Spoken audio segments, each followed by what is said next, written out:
नमस्कार दोस्तों, अपने यूट्यूब चैनल पर स्वागत करती है विद्या गोरखपुर। हमारे चैनल के नाम है। देखिए, हम लोग बहुत सुंदर एक चुटकुला नाच गीत लेके आए। छोटा सा है, अपने पिया पर बहुत प्यारा चुटकुला नाच गीत है। आप लोग के पसंद पड़ी तो लाइक शेयर सब्सक्राइब करिए। जैसे सब दीदी भैया को सपोर्ट करके आगे बढ़ाए, वैसा थोड़ा हमारा भी सपोर्ट करके आगे बढ़ाइए। जैसे इतना आप लोग को बढ़ाया, वैसा थोड़ा थोड़ा आप लोग देखेगा तो हमारा भी बढ़ जाए। एक चैनल तो ख़राब हो गया, लेकिन ये दूसरा चैनल है। आप लोग इसी चैनल के थोड़ा ध्यान दीजिए। हम लोग से गीत में जो गलती होगा तो उसको कमेंट करके बताइएगा, तो हम लोग गीत के अपने सुधार लेगा।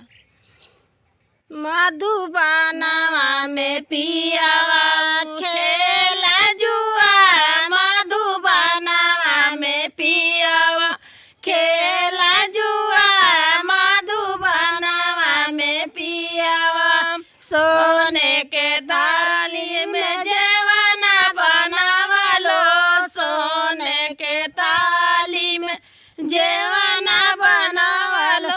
अरे जेवना न जेवा उड़ावे धुआं, मधुबनवा में पियावा खेला जुआ, मधुबनवा में पियावा खेला जुआ, मधुबनवा में पियावा इलाची के बीरावा जोरावलो, लवंग इलाची के बीरावा जोरावलो।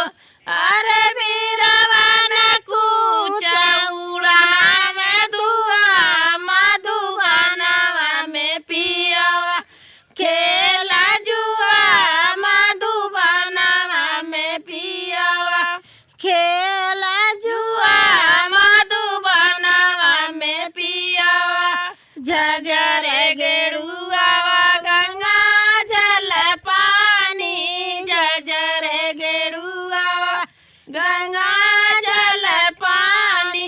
अरे पानिया न पिया उड़ावे धुआं, मधुबनवा में पियावा खेला जुआ, मधुबनवा में पियावा खेला जुआ, मधुबनवा में पियावा फुलवाई चुनी चुनी से लगावलो, फुलवाई चुनी चुनी से लगावली। अरे सजियन सोमा उड़ावे धुआं, मधुबनवा में पियावा